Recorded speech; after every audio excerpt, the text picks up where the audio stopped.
Hello and welcome back. In the previous video, we explained the backup section inside system settings, including backup frequency, full backup, last backup date, and database version. In this video, we will move to the logo and footer section. To access it, from the System Settings screen, click on Logo and Footer from the left-hand side menu.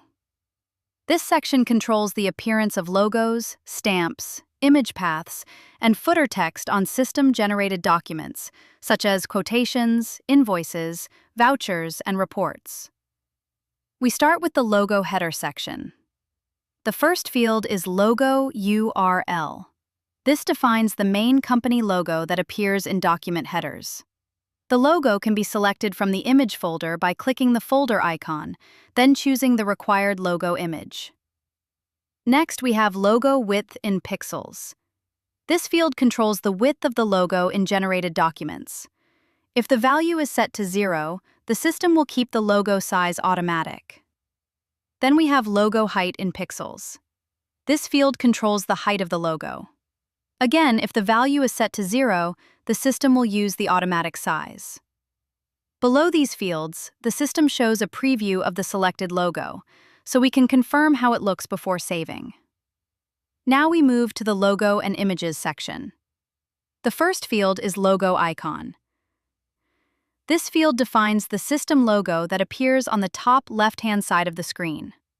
So, while the logo URL is mainly used for generated documents, the logo icon is used for the system interface itself. Next, we have Invoice Stamp. This defines the image used as a stamp on invoices. Then we have Images Root folder. This defines the base folder where document images are stored.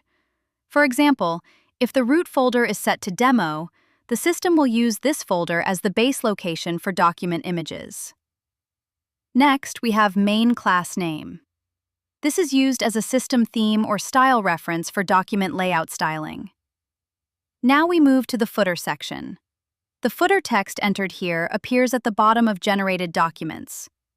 Usually, the footer includes important company contact information, such as the emergency number, address, telephone number, fax number, and website. Once saved, this footer will appear on system-generated documents according to the selected document layout.